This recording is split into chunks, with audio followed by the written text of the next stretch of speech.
ஜெய்பீம், நமோ புத்தாய. ஒவ்வொரு ஞாயிற்றுக்கிழமையும் புத்தரும் அவர் தம்மமும் புத்தகத்திலிருந்து தம்ம உரை ஆற்றும் ஒரு புதிய முயற்சியை இந்த வாரம் முதல் நாம் ஆரம்பித்திருக்கிறோம்.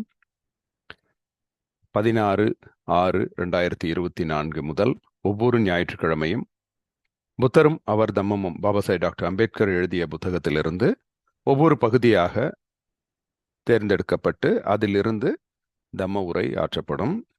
இந்த முன் முயற்சியை புத்திஸ்ட் ஃப்ரெட்டர்னிட்டி கவுன்சில் சார்பாக உபாசகர் பாரதி பிரபு அவர்கள் முன்னெடுத்துள்ளார். இந்த தம்ம உரை ஆற்றுவதற்கு எனக்கு வாய்ப்பளித்தமைக்கு முதலில் புத்திஸ்ட் ஃப்ரெட்டர்னிட்டி கவுன்சில் அமைப்பிற்கும் உபாசகர் பாரதி பிரபு அவர்களுக்கும் என்னுடைய நன்றியை தெரிவித்துக் கொள்கிறேன். காணொளியில் இணைந்திருக்கும் அனைவருக்கும் என்னுடைய காலை வணக்கம். நான் ஒரு கேன்சர் சர்ஜன், புற்றுநோய் அறுவை சிகிச்சை நிபுணர். என்ன ஒரு டாக்டர் போய் தம்ம உரையாற்றுறதுக்கு பாரதி பிரபு கூப்பிட்டுருக்காரு அப்படின்னு நீங்கள் யோசிக்க வேண்டாம். நான் ஒரு புற்றுநோய் அறுவை சிகிச்சை நிபுணராக இருந்தாலும் கூட பௌத்தத்தில் ஆர்வம் கொண்டு 2016ஆம் ஆண்டு பௌத்தமேற்று அதன் பின்னர் பௌத்த நூல்கள் பல வாசித்திருக்கிற அனுபவத்தினாலும், அது தவிர புனேயில் உள்ள சாவித்ரிபாய் பூலே பல்கலைக்கழகத்தில் post graduate diploma in Theravada Buddhist psychology and psychotherapy என்கிற ஒரு படிப்பையும் முடித்திருக்கிறேன். அது தவிர எம்எஸ்சி சைக்காலஜியும் முடிச்சிருக்கேன். அந்த வகையில் எனக்கு கிடைத்த பௌத்தம் பற்றிய புரிதலையும், குறிப்பாக புத்தரும் அவரது தம்மமும் பாபாசாஹேப் டாக்டர் அம்பேத்கர் எழுதிய புத்தகத்தை வாசித்த வகையில் எனக்கு கிடைத்த புரிதலையும் உங்களோடு பகிர்ந்து கொள்ள இது ஒரு வாய்ப்பாக நான் கருதுகிறேன். அதற்கு இந்த காணொளியில் இணைந்திருக்கும் அனைவருக்கும் என்னுடைய முதல் வணக்கத்தை தெரிவித்துக் கொண்டு இந்த உரைக்கு நம்ம போகலாம். இந்த தம்ம உரையோடைய ஒரு சிறிய விளக்கத்தை நான் சொல்லிடுறேன். முதல்ல இதை ஒரு நேரடி புத்தக வாசிப்பாக எடுத்துக்கொள்ளாமல், அந்த புத்தகத்தில் இருக்கக்கூடிய விஷயங்களை அப்படியே மொழிபெயர்ப்பாகவோ அல்லது அப்படியே வரிக்கு வரி சொல்லாமல் அதை பற்றிய விளக்கத்தை ஒரு வகுப்பு போல் எடுக்கும் வகையில் நான் இதை முன்னெடுத்து செல்லலாம் என்று நினைக்கிறேன். அதற்கு உங்கள் அனுமதி வேண்டும். 1. 2வது, இந்த நூலை பற்றி விளக்குவதற்கு நான் ஆதாரமாக எடுத்துக்கொண்டவை 2. ஒன்று பாபாசாஹேப் டாக்டர் அம்பேத்கர் எழுதிய த புத்தா அண்ட் இஸ் தம்மா ஆங்கில பதிப்பு. இது அந்த தைவான் பதிப்பு. இந்த பதிப்பை தான் நான் எடுத்துக்கிட்டு இருக்கேன். அதோடு சேர்ந்து அதனுடைய மொழிபெயர்ப்பு பெரியார்தாசன் அவர்கள் மொழிபெயர்த்த அதே தைவான் பதிப்பகம். இந்த 2 நூல்களையும் நான் வச்சுக்கிறேன். ஸோ இதன் அடிப்படையில் தான் என்னுடைய தம்ம உரைகள் ஒவ்வொரு வாரமும் இருக்கும். புத்தரும் அண்ட் தம்மமும், புத்தரும் அவரது தம்மமும். இப்போ இந்த புத்தகத்தில் நம்ம பார்க்கும் பொழுது 2 விஷயம் நமக்கு வருது. புத்தர் மற்றும் தம்மம். இது 2 பற்றியும் இந்த புத்தகம் நமக்கு சொல்லிக் கொடுக்குது. பொதுவாக ஏன் இந்த புத்தரும் தம்மமும் புத்தகத்தை நம்ம எடுத்துக்கணும் அப்படின்னா, புத்த மதத்தில் இணைந்துள்ளவர்களுக்கும் சரி, அல்லது இணைய விரும்புபவர்களுக்கும் சரி, அல்லது புத்த மதத்தை பற்றி தெரிஞ்சுக்கணும் அப்படிங்கிற ஆர்வம் உள்ளவர்களுக்கும் சரி, பொதுவாக அவங்களுக்கு பௌத்தம் அப்படின்ன உடனே நிறைய கேள்விகள் வரும். ஒன்று என்ன அப்படின்னா, புத்த மதத்தில் என்ன செய்வாங்க, என்ன வணங்குவாங்க, அவங்க என்ன பண்டிகை கொண்டாடுவார்கள், அவங்க புத்த மதத்தை சார்ந்தவர்களுடைய வீட்டு நிகழ்வுகள் எப்படி இருக்கும், புத்த மதமே எப்படி இருக்கும் அப்படின்னு ஒரு கேள்வி வரும் கண்டிப்பா. அப்போ புதிதாக பௌத்தம் ஏற்றவர்கள் இதை தெரிஞ்சுக்கணும்னு ஆசைப்படுறதோடு மட்டும் இல்லாமல், அவர்களை நோக்கி வரக்கூடிய அவர்களுடைய நண்பர்கள், உறவினர்கள்லாம் இந்த கேள்வி கேட்கும்போது அவங்களுக்கு அதை பதில் சொல்றதுக்கு இவங்களுக்கு தெரிஞ்சிருக்கணும். அதனால தான் பௌத்தத்தை பற்றி நம்ம ஒரு முழுமையான புரிதல் அளிக்கக்கூடிய வகையில் ஏதாவது ஒரு நூல் இருக்கிறதா அப்படின்னு நம்ம தேடுறோம். ஏன்னா ஒரு கிறிஸ்டியானிட்டின்னு எடுத்துட்டோம்னா கிறிஸ்தவர்களுக்கு கிறிஸ்துவம் பற்றி சொல்லிக் கொடுக்க பைபிள் இருக்கும். இஸ்லாமியர்களுக்கு அந்த மாதிரி குரான்.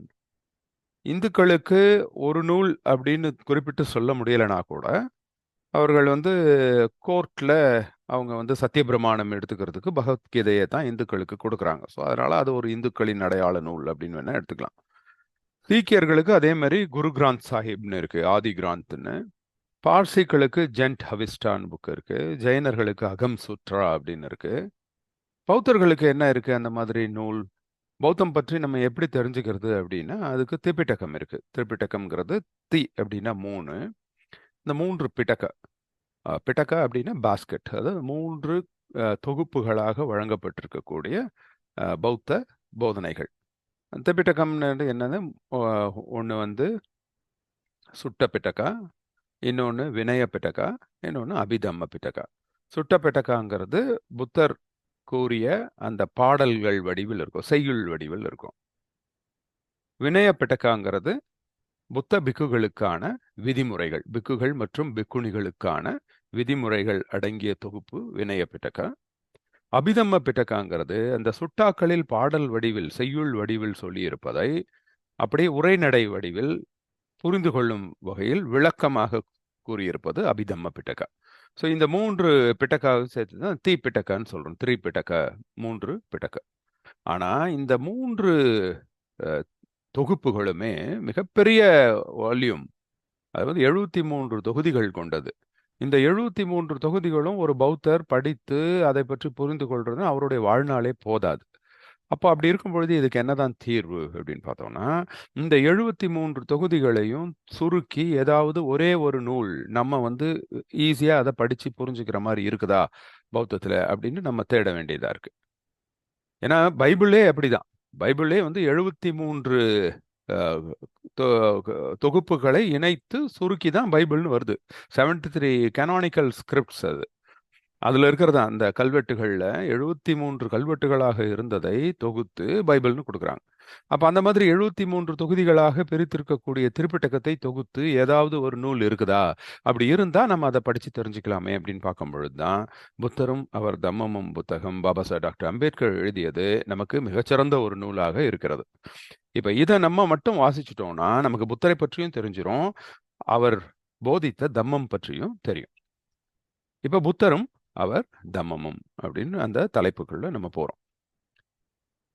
ஏன் தம்மம், ஏன் புத்தர்? அப்படி இப்போ கிறிஸ்துவனா அது வந்து கிறிஸ்டியானிட்டிங்கிறது மதம், இஸ்லாம்னு அது ஒரு மதம். அப்போ புத்தரும் அவர் மதமும்னு தானே இருந்திருக்கணும். ஏன் புத்தரும் அவர் தம்மமும்னு இருக்கணும் அப்படிங்கிற ஒரு கேள்வி வருது. அப்ப அந்த மதம்னு ஏன் பயன்படுத்தாம தம்மம்னு பயன்படுத்துறாங்க அப்படிங்கிற கேள்விக்கு நம்ம பதிலளிக்க வேண்டியிருக்கு. ஏன் இதை நான் முதல்ல எடுத்துக்கிட்டேன்? புத்தரும் அவர் தம்மமும் 2 பகுதி இருக்கு. புத்தரை பற்றி இந்த புத்தகத்தில் இருக்கிறது, தம்மத்தை பற்றி அந்த புத்தகத்தில், இது ரெண்டையும் சேர்ந்ததான் புத்தரும் அவர் தம்மமும் புத்தகம். பொதுவாக எல்லாரும் புத்தரும் அதுல இருந்து தான் ஆரம்பிப்பாங்க, புத்தருடைய வாழ்க்கை வரலாறு அந்த மாதிரி. அந்த புத்தகத்திலையும் அப்படிதான் இருக்கு. முதல் பகுதியிலிருந்து புத்தரை பற்றிய குறிப்புகள்ல இருந்து ஆரம்பிக்குது. புத்தருடைய வாழ்க்கை வரலாறு, அவருடைய பிறப்பு முதல் அவருடைய ஞானம் எய்தியது வரை இதை வந்துட்டு அதுக்கப்புறம் தம்மத்தை பற்றி சொல்லி அந்த வரிசையில் தான் அதுல இருக்கு. ஆனாலும் நான் முதல் பகுதியாக எடுத்துக்கிட்டது புத்தரை பற்றி அல்ல, தம்மத்தை பற்றி நான் எடுக்கிறேன். ஏன்னா இந்த கேள்விதான் நம்ம முன்னாடி உடனே வருது. பௌத்த மதம் ஏற்றுட்டோம், இப்போ நம்ம என்ன செய்யறது? இந்த மதத்துல என்ன செய்யணும் நம்ம அப்படின்னா, அப்ப அந்த மதத்தை பத்தி புரிஞ்சுக்க வேண்டிய அவசியம் இருக்கிறது. நம்மளை நோக்கி வரவங்களும் அதான், நீங்க புத்திஸ்ட்னு சொல்றீங்க, நீங்க என்ன பண்ணுவீங்க அப்படின்னு கேட்டா அப்ப நம்ம அந்த மதத்தை பத்தி சொல்ல வேண்டியிருக்கு. நம்ம உடனே புத்தரை பத்தி சொல்றதை விட நம்ம பின்பற்றக்கூடிய வாழ்வியல் முறை என்னவாக இருக்க போகிறது அப்படிங்கிறத சொல்றது தான் நம்மளுடைய இம்மீடியட் நீடா இருக்கு. அதனால தான் நான் என்னுடைய முதல் பகுதியாகவே தம்மத்தை எடுத்திருக்கேன். இப்ப அதுல வர முதல் கேள்வி என்னன்னா, ஏன் இதை மதம்னு சொல்லாம தம்மம்னு சொல்றோம்? இதை வந்து பாபா சாஹேப் டாக்டர் அம்பேத்கர் நூல் 4 மதமும் தம்மமும் அப்படிங்கிற தலைப்பில் 4 பகுதிகளாக பிரிச்சு இதை டீட்டெயில்டா எக்ஸ்பிளைன் பண்றாரு. ஏன் வந்து மதம்னு சொல்லாம தம்மம்ங்கிற வார்த்தையை நம்ம பயன்படுத்துறோம்? அத பகுதி 1 அது வந்து 6 விஷயங்களா பிரிக்கப்பட்டிருக்கு. அதுல மதம்னா என்ன, தம்மம் எப்படி மதத்திலிருந்து மாறுபடுகிறது, மதத்தோட நோக்கம் என்ன, தம்மத்தோட நோக்கம் என்ன, ஒழுக்கத்திற்கும் மதத்துக்கும் என்ன சம்பந்தம், ஒழுக்கத்திற்கும் தம்மத்திற்கும் என்ன சம்பந்தம், இந்த மாதிரி 5 தலைப்புகள் மதத்தையும் தம்மத்தையும் பிரித்து காண்பிக்கின்றன. அப்புறம் 6வது தலைப்பு, வெறும் ஒழுக்கம் மட்டுமே போதுமானதன்று, அது உன்னதமானதாகவும் உலகளாவியதாகவும் இருக்க வேண்டும் அப்படின்னு அது ஒரு தனி தலைப்பு. ஸோ இந்த முதல் வார நிகழ்ச்சியில் நான் இந்த பகுதி 1 நூல் 4 மதமும் தம்மமும் அப்படிங்கிற தலைப்பின் கீழ் பகுதி 1ல் வரக்கூடிய மதத்திற்கும் தம்மத்திற்கும் உள்ள வித்தியாசத்தை நான் சொல்ல போறேன். அதுலயும் அந்த முதல் 5 பகுதிகளை தான் நான் எடுக்கிறேன். 6வது பிரிவை நான் அடுத்த வாரத்துக்கு எடுத்துக்கொண்டு போறேன். சரி, இப்போ மதமும் தம்மமும் பகுதி 1, அதுக்கு நம்ம உள்ள போறோம். மதம் என்பது என்ன அப்படிங்கிறது தான் இதனுடைய முதல் கேள்வி. மதம் என்பது என்ன? பொதுவா மதம்னா நம்ம என்ன நினைக்கிறோம்? என்ன மதத்துக்குன்னா என்ன டெஃபினிஷன்? அதுக்கு ஒரு வரையறை இருக்கணும்ல, வரைமுறை. அது என்ன அப்படின்னா, மதத்தை பொறுத்த வரைக்கும் அதுக்கு ஒரு நிர்ணயிக்கப்பட்ட பொருளே கிடையாது. அது மாறிக்கிட்டே வருது. நம்மளுடைய வரலாற்றிலே காலங்காலமாக அதனுடைய பொருள் இதுதான், இதுதான் மதம் அப்படின்னு நிர்ணயிக்க முடியாது. சொல் ஒன்றுதான் மதம். ஆனா பொருள் வெவ்வேறாக மாறிக்கிட்டே வருது. ஆதி காலத்துல மனிதன் என்ன பண்ணா, அவனுடைய இயற்கை சீற்றங்களை தணிக்க மந்திரம், தந்திரம் அப்படின்னு அதெல்லாம் செஞ்சுட்டு இருந்தாங்க. ஏன்னா இப்ப ஒரு இயற்கை சீற்றமாக திடீர்னு வெள்ளம் வரும், அதுல ஒரு காட்டுத்தீ வரும், நிலநடுக்கம் வரலாம். இப்ப இதெல்லாத்தையும் அவனுக்கு கண்ட்ரோல் பண்ணக்கூடிய சக்தி இல்லை. அதெல்லாம் அவனுடைய சக்திக்கு அப்பாற்பட்டதா இருந்தது. அப்போ அதுக்கு என்ன பண்றது அப்படின்னா, அப்போ ஏதோ ஒரு மந்திரம் சொன்னா அதெல்லாம் நிக்குது அப்படின்னு யாரோ ஒருத்தர் சொல்ல ஆரம்பிச்ச உடனே, அப்போ அந்த மந்திரம் சொல்றவங்களும் அந்த தந்திரம் செய்யறவங்களும் கடவுள்களாக போதிக்கப்பட்டாங்க. அப்போ அவங்க தான் அவங்கள எல்லாருமே வணங்க ஆரம்பிச்சாங்க. அதுக்கப்புறம் கொஞ்ச நாள் கழிச்சு அவங்க மனிதர்களுக்கு புரிஞ்சிடுச்சு, இது மந்திர தந்திரம் சார்ந்ததல்ல, இந்த இயற்கை அந்த மந்திரத்துக்கும் அப்பாற்பட்டு. ஏன்னா 4 தடவை மந்திரம் சொல்லியிருப்பாங்க, ஒரு சில டைம் கேட்டிருக்கும், ஒரு சில டைம் கேட்காது. அப்போ அது மந்திரத்துக்கு கட்டுப்படுவது கிடையாது. இதையும் தாண்டி ஏதோ ஒரு சக்தி மேலிருந்து இயக்குது, அது ஒரு பெரிய சக்தி இருக்கு அப்படிங்கிற ஒரு நம்பிக்கை வந்தது. அப்போ இந்த பெரும் சக்தி தான் மதமாக கொஞ்ச நாளைக்கு இருந்தது. அப்புறம் நாளடைவில் அந்த சக்தி நல்ல சக்தியாகவும் இருக்கு, தீய சக்தியாகவும் இருக்குன்னு அதை மனிதர்கள் நம்ப ஆரம்பிச்சாங்க. அப்போ அந்த சக்திக்கு நம்ம அந்த பெரிய சக்தி, இயற்கையை கட்டுப்படுத்தக்கூடிய சக்திக்கு நம்ம ஒரு சில பூஜைகள், பலி, சடங்குகள், யாகங்கள் செய்வதன் மூலம் அந்த சக்தியை நம்ம வணங்கினா நமக்கு அந்த இயற்கை சீற்றத்திலிருந்து பாதுகாப்பு அளிக்கும் அப்படின்னு நம்ப ஆரம்பிச்சாங்க.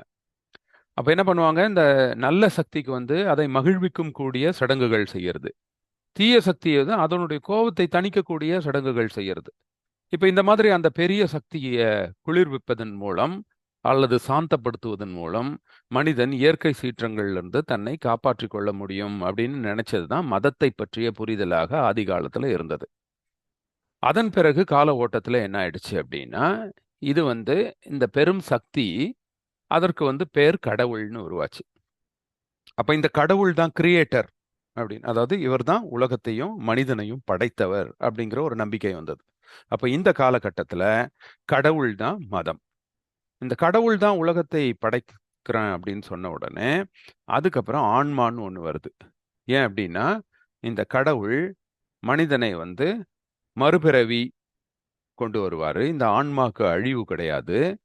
அவன் செய்யற ஒவ்வொரு விஷயத்தையும் கடவுள் கணக்கு போட்டு வச்சுக்கிட்டே இருப்பாரு. நல்லது செஞ்சா அவனுக்கு நல்ல பிறவியை கொடுப்பாரு அடுத்த ஜென்மத்துல, கெட்டது செஞ்சா அடுத்த ஜென்மத்துல கெட்ட பிறவியை கொடுத்துருவாரு அப்படிங்கிற ஒரு நம்பிக்கையில ஆன்மா, ஆன்மா சார்ந்த கடவுள், இந்த ரெண்டையும் இணைத்து ஒரு நம்பிக்கை உருவாச்சு. இதுதான் மதம் அப்படின்னு அந்த காலகட்டத்தில் புரிதல் இருந்தது. அப்ப இப்படித்தான் மதம் அப்படிங்கிற ஒரு கருத்துருவாக்கம் ஆரம்பத்துல இருந்து இன்னைக்கு வரைக்கும் இருக்கு. ஸோ இப்போ நமக்கு மதம் அப்படின்னு சொன்னாலே ஒருத்தவங்களுக்கு என்ன புரியுது அப்படின்னா, அந்த மதத்துக்கு ஒரு கடவுள் இருப்பாங்க, அது ஆன்மா இருக்கும். அந்த கடவுள் இந்த ஆன்மா நல்லது செய்யறதும் கெட்டது செய்யறதுக்கும் ஏற்ற மாதிரி ஒரு பாவ கணக்கு வச்சிருப்பாரு. ஒரு பாவ மன்னிப்பு தினம் வரும், அல்லது இறந்த பிறகு நரகம் அல்லது மோட்சங்கிறது முடிவாகும். அங்க ஒரு கணக்கு இருக்கும். அந்த கணக்கு புக்கை சித்திரகுப்தன் ஒருத்தர் பார்ப்பாரு. இவர் நல்லது செஞ்சிருக்கவங்களாம் சொர்க்கத்துக்கு அனுப்புவாரு, கெட்டது செஞ்சவங்களாம் நரகத்துக்கு அனுப்புவாரு. அப்போ இந்த வாழ்க்கையில நம்ம சொர்க்கத்துக்கு போகணும்னா நம்ம இப்ப இருக்கிற நம்ம ஆன்மாவை நம்ம சுத்தமா வச்சுக்கணும். நம்ம எதனா பாவம் செஞ்சா அதுக்கு பரிகாரம் பண்ணணும், பாவ மன்னிப்பு தேடணும். இல்லைன்னா சாமியை நம்ம கும்பிட்டு அவரை மகிழ்விச்சு நம்ம வந்து சொர்க்கத்துக்கு போறதுக்கான வழிமுறைக்கு நம்ம இப்ப இருந்தே நம்ம கணக்கு புத்தகத்துல நம்மளுடைய பாவங்களையும் புண்ணியங்களையும் கணக்கு வச்சுக்கணும் அப்படிங்கிறது தான் மதத்தை பற்றிய ஒரு நம்பிக்கையாக இருக்கிறது. அப்போ இந்த கடவுள் சார்ந்து ஒரு மதம் இருக்குதுன்னும் போது அந்த கடவுளுக்கு வந்து எப்படி நம்ம அந்த கடவுளை வந்து ம், ஆஹ், குளிர்விக்க முடியும், எப்படி அவரை வந்து சாந்தப்படுத்த முடியும்னா அதுக்கு தான் பலிகள், தியாகங்கள், பரிகாரங்கள், பூஜைகள், புனஸ்காரங்கள், சடங்குகள், சம்பிரதாயங்கள் இந்த மாதிரி நிறைய இருக்கும். அதுல வந்து ஒரு பூஜாரி இருப்பாரு. அவரு கடவுளுக்கு புரியிற ஒரு பாஷையில பேசுவாரு. நம்ம எல்லாம் வந்து அதை வணங்கிட்டு நிக்கணும். இந்த மாதிரி தான் ஒரு மதம் அப்படிங்கிறத நமக்கு பொதுவா இருக்கக்கூடிய ஒரு புரிதல். அப்ப இதுதான் மதம். சரி. அப்ப இதே மாதிரி தான் புத்தமும் இருக்கிறதா? பௌத்தமும் இந்த மாதிரி தான் ஏதோ ஒரு கடவுள், ஆன்மா, சடங்குகள், சம்பிரதாயங்கள், புத்தரை வணங்கக்கூடிய வழிமுறைகள் இதை போதிக்கிறது தான் புத்தருடைய மதமா, பௌத்தமா அப்படின்னா அப்போ இது வந்து தம்மம்ங்கிற பேர்ல வந்து இந்த மதம் அழைக்கப்படுகிறது. அப்ப தம்மம் எப்படி நம்ம பொதுவா புரிஞ்சுக்கிட்டு இருக்கிற மதத்திலிருந்து மாறுபடுகிறது? அது தெரிஞ்சாதான் நம்ம வந்து மதத்துக்கும் தம்மத்துக்கும் வித்தியாசம் இருக்குன்னு சொல்ல முடியும். என்ன அப்படி வித்தியாசம் வருது அப்படின்னா, மதம் அப்படிங்கிறது பொதுவாக ஒரு தனி மனிதன் சம்பந்தப்பட்டது. அதாவது அவனுடைய ஆன்மா நல்லா இருக்கணும். அந்த ஆன்மா வந்து நல்ல செயல்களை செய்யறதன் மூலம் அவன் சொர்க்கத்துக்கு போகணும். இது வந்து பிற மனிதர்கள் சம்பந்தப்பட்டது கிடையாது. ஒவ்வொரு மனிதனும் தன்னை பற்றி சிந்திக்கக்கூடிய ஒரு விஷயம் தான் மதம். ஸோ அவன் நல்லா நடந்துக்கிட்டான் அப்படின்னா, அவன் வந்து சொர்க்கத்துக்கு போவான். அப்ப இது எதன் அடிப்படையில் இருக்கு அப்படின்னா, ஒவ்வொரு மனிதனும் தன்னை நல்லபடியாக வச்சுக்கிட்டான்னா, தான் நல்லவனா இருந்தான்னா, தான் சொர்க்கத்துக்கு போகணும் அல்லது தான் நரகத்துக்கு போயிடக்கூடாதுன்னு பயத்தோட ஒழுக்கமாக நடந்துக்கிட்டா இந்த சமூகம் நல்லா இருக்கும் அப்படிங்கிற ஒரு புரிதலில் இயங்குவது தான் மதம். ஆனா தம்மம்ங்கிறது எப்படின்னா, அது வந்து சமூகம் சம்பந்தப்பட்டது. ஒவ்வொரு மனிதனும் தன்னுடைய சக மனிதன் நல்லா இருக்கணும், தன்னுடைய சமூகம் நல்லா இருக்கணும் அப்படின்னு யோசிச்சு தன்னை வழிநடத்திக் கொள்வது வந்து தம்மம். இது 2த்துக்கும் வித்தியாசம் இருக்கு.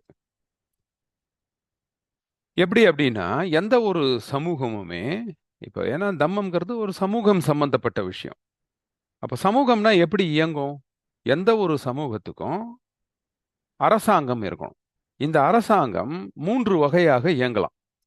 ஒண்ணு, எந்த ஒரு கட்டுப்பாடுமே அந்த நாட்டின் பிரஜைகள் மேல இல்லாம ஒரு அரசாங்கம் இருக்கலாம். இது வந்து கட்டுப்பாடற்ற அரசாங்கம். அல்லது முழு கட்டுப்பாட்டையும் தன் மக்கள் மீது வைத்துக்கொண்டு ஒரு அரசாங்கம் நிர்ணயிக்கலாம் அந்த ஆட்சியை. இது வந்து எதேச்சதிகாரம். இது வந்து டிக்டேட்டர்ஷிப்னு சொல்றோம். மன்னர்கள் காலத்து அரசாங்கம் அது. அல்லது ஒரு அரசாங்கம் மக்களுக்கான விதிமுறைகள், ரூல்ஸ் அண்ட் ரெகுலேஷன்ஸ், லா, அது வந்து தம்மம். அதை மீறுறவங்களுக்கு தண்டனை கொடுக்கறதுக்கு ஒரு நீதிமன்றம். ஸோ இந்த மாதிரி ஒரு கான்ஸ்டியூஷன், அதாவது அரசியலமைப்பு சட்டம் பிளஸ் அதை மீறுபவர்களுக்கு தண்டனை அளிக்கக்கூடிய நீதிமன்றம், இந்த மாதிரி ஒரு இணைப்போடு இருக்கலாம். இது வந்து டெமோக்ரஸி, ஜனநாயகம். இப்போ முதல்ல இருக்கிறது கட்டுப்பாடற்ற ஒரு அரசாங்கம் அப்படின்னா அது ஆதி காலத்து சமூகம், யார் வேணா என்ன வேணா செய்யலாம். அதன் பிறகு வந்தது மன்னர்கள் காலத்து சமூகம். அங்க வந்து மன்னர்களுக்கு தான் முழு பவருமே. அதன் பிறகு வர்றது ஜனநாயகம். இங்க வந்து ஒரு அரசியலமைப்பு சட்டம்னு ஒன்று இருக்கும். அதுக்கப்புறம் அதுல மீறுபவர்களுக்கு நீதிமன்றத்தின் மூலம் தண்டனை வழங்கக்கூடிய ஒரு சிஸ்டம் இருக்கும். ஸோ இந்த 3 வகையில தான் அரசாங்கம் இருக்க முடியும். இந்த 3 வகையில இருக்கக்கூடிய அரசாங்கங்கள்ல என்ன பிரச்சனை இருந்தது அப்படிங்கிறத பார்ப்போம். இப்போ வந்து கட்டுப்பாடற்ற ஒரு சமூகம் இருந்து ஒரு அரசாங்கம் இருந்துச்சுன்னா, அங்க வந்து மக்களுக்கு சுதந்திரம் இருக்காது. என்ன அது முரண்பாடா இருக்கே! கட்டுப்பாடே இல்லன்னா முழு சுதந்திரம் தானே! அப்படின்னு நினைக்கலாம். ஆனா, ஒரு சமூகத்தில எந்த ஒரு கட்டுப்பாடும் இல்லன்னா, அங்க இருக்கக்கூடிய பிரஜைகளுக்கு சுதந்திரம் இருக்காது. ஏன் அப்படின்னா, இப்ப நம்ம வீட்டு பெண்கள் வெளியில போறாங்க அப்படின்னா, யார் வேணா என்ன வேணா செஞ்சிடலாம். எந்த ஒரு கட்டுப்பாடும் கிடையாது அப்படின்னா, நமக்கு எப்படி பயம் இல்லாம இருக்க முடியும்? அப்ப சுதந்திரமே நம்ம வெளிய போறதுக்கே பயப்படுவோம். அங்க சுதந்திரம் இருக்காது. அப்போ நம்ம இப்ப வெளியில போறோம் அப்படின்னா, இங்க ஒரு ஒரு சட்டம் இருக்கு. அத மீறுறவங்கள தண்டிக்கப்படுவாங்க. அதனால யாரும் அவ்வளோ சீக்கிரம் நம்மள வந்து தாக்கிட மாட்டாங்க. நம்மளுகிட்ட மிஸ்பிஹேவ் பண்ண மாட்டாங்க. அப்படிங்கிற ஒரு நம்பிக்கை தான் நமக்கு அந்த சுதந்திரத்த குடுக்குது. ஸோ கட்டுப்பாடே இல்லாத சமூகத்தில் கண்டிப்பாக சுதந்திரம் இருக்காது. எல்லாருக்கும் பயம் தான் இருக்கும். அடுத்தது எதேச்சதிகாரம், டிக்டேட்டர்ஷிப். இந்த இடத்துலயும் மக்களுக்கு சுதந்திரம் இருக்காது. ஒரு கருத்து சுதந்திரமே இருக்காது. ஏன்னா இங்க மன்னர் வைப்பது தான் சட்டம். அந்தந்த சூழலுக்கு ஏற்ற மாரி மன்னர்கள் தான் இஷ்டத்துக்கு முடிவு எடுப்பாங்க. ஸோ இவர்களுக்குன்னு ஒரு வரைமுறை இருக்காது. என்னதான் இருந்தாலும் கடைசியில மன்னர் சொன்னது தான் கடைசி. அப்ப மன்னரை எதிர்த்து நீங்க எந்த குரலுமே கொடுக்க முடியாது. அது புரட்சின்னா ஒடுக்கப்பட்டுடும். இது வந்து ஒரு எதேச்ச அதிகாரம். அப்போ வந்து மக்களுக்கு கருத்து சுதந்திரம் இருக்காது. அவங்க சுயமா யோசிக்க முடியாது. அப்பயும் ஃப்ரீடம் கிடையாது. அப்ப எங்க தான் சுதந்திரம் இருக்கும் அப்படின்னா, ஒரு ஜனநாயகத்துல தான் மக்களுக்கு சுதந்திரம் இருக்கும். ஏன்னா, அங்க வந்து ஒழுக்க விதிமுறைகள் இருக்கும். ஒரு அரசியலமைப்பு சட்டம் இருக்கும். அந்த சட்டத்தை மீறுபவர்களை தண்டிக்கக்கூடிய ஒரு சிஸ்டம் இருக்கும். அப்ப மக்கள் அந்த சட்டத்திற்கு பயந்து நடந்துக்குவாங்க. அப்போ அந்த நம்பிக்கையில மக்கள் சுதந்திரமாக வாழ முடியும். இந்த சுதந்திரத்தை கொடுக்கக்கூடியது இத்தகைய தம்மம் பிளஸ் நீதிமன்றம் இருக்கக்கூடிய ஒரு அரசாங்க அமைப்பு தான் சுதந்திரத்தை கொடுக்கும். அப்ப சுதந்திரத்தை விரும்பும் எவருமே தம்மத்தை ஏற்றுக்கொள்ள வேண்டும். தம்மம்னா அப்ப என்ன மீனிங்ல வருதுன்னா, தம்மம் ஒரு ஒழுக்க விதிமுறை, ரூல்ஸ் அண்ட் ரெகுலேஷன்ஸ், ஒரு சட்டம். அதுதான் வந்து தம்மம். அப்ப இந்த தம்மத்தை ஏற்றுக்கிட்டவங்க யாருன்னா, சுதந்திரத்தை விரும்பக்கூடிய எல்லாருமே தம்மத்தை ஏற்றுக்கொண்டதாக தான் இருக்க வேண்டும். அதனால தான் இப்ப நம்ம வந்து ஒரு ரூம் இப்போ ஒரு ஹாஸ்டல்ல நமக்கு வந்து ஒரு ரூம் கிடைக்குது. நம்ம ரூம்ல தங்கி இருக்கிறோம். அந்த ரூம்ல நம்ம மட்டும் தான் இருக்கிறோன்ற வரைக்கும், நம்ம வந்து என்ன வேணா செய்யலாம் அங்க. நம்ம புக்குகள எங்க வேணா வைக்கலாம், செருப்பு எங்க வேணா கழட்டி போடலாம், துணிய எங்க வேணா கழட்டி போடலாம், எங்க வேணா படுக்கலாம். அப்படி இருக்கும். ஆனா, அந்த ரூமுக்கு இன்னும் ஒரே ஒரு ரூம்மேட் வந்துட்டாருன்னா, நமக்கு வந்து ஒரு சில ரூல்ஸ் அண்ட் ரெகுலேஷன்ஸ் வந்துரும். நம்ம செருப்பு ஒரு இடத்துல வைக்கணும், அவன் செருப்புக்கு இடம் கொடுக்கணும். நம்ம புத்தகங்கள் ஒரு பகுதியில வைக்கணும், அவங்களுக்கு ஒரு இடம் கொடுக்கணும். நம்ம கண்ட இடத்துல படுக்க முடியாது. நம்ம படுக்கிறதுக்கு ஒண்ணு, அவர் படுக்கிறதுக்கு ஒண்ணு. இந்த மாதிரி ஒரு சட்ட திட்டங்கள் தானாகவே வந்து சேருது பாருங்க. இதுதான் வந்து தம்மம். அப்போ தனியா இருக்கிற வரைக்கும் தம்மம் அவசியம் இல்ல. ஆனா 2 பேரோ அல்லது அதற்கு மேலோ ஒரு இடத்துல இருக்க வேண்டிய ஒரு சூழல் உருவாயிடுச்சுன்னா, அங்க அவங்களுக்கு பிடிக்குதோ இல்லையோ, அவங்க தம்மத்தை கடைபிடிச்சு தான் ஆகணும். அப்பதான் அந்த சமூகம் அவங்க ஒவ்வொருத்தரும் சுதந்திரமா, சமத்துவமா, சந்தோஷமா இருக்க முடியும். ஸோ இதுதான் தர்மத்தோடைய பர்ப்பஸ். அப்ப என்ன இது தம்மம் அப்படிங்கிறது? தம்மம்னா என்ன அப்படின்னா, பிரக்ஞா, கருணை. இது 2ம் இணைந்தது தான் தம்மம். என்ன பிரக்ஞா? பிரக்ஞாங்கிறது மூட நம்பிக்கைகள் எதுவும் இல்லாம, ஒரு பார்க்குற விஷயத்த உள்ளதை உள்ளபடியே புரிஞ்சுக்கிறது தான் பிரக்ஞா. அப்படின்னா, அது இன்னொரு பேர் வந்து பகுத்தறிவு. இந்த பிரக்ஞா அப்படிங்கிறது, பஞ்ஞா அப்படிங்கிறது பாலி மொழி. பஞ்ஞா அப்படின்னா அறிவு. உயர்ந்த அறிவு, பகுத்தறிவு. உள்ளதை உள்ளபடியே இது உண்மை, இது பொய் அப்படின்னு பிரித்து பார்க்கக்கூடிய ஒரு அறிவு. இதுதான் பகுத்தறிவு. இத வந்து பாலியில பஞ்ஞான்னு சொல்றது. சமஸ்கிருதத்துல பிரஞ்ஞான்னு சொல்றது. பிரக்ஞா. ஆக மொத்தம் அதுக்கு தமிழாக்கம் செஞ்சோம்னா, அது வந்து பகுத்தறிவு. இந்த பகுத்தறிவு என்ன அப்படின்னா, இப்போ ஒரு கல்ல காமிக்கிறாங்க. அத பார்க்குறவங்களே இது கல் அப்படின்னு தெரிஞ்சதுன்னா, அது உண்மை.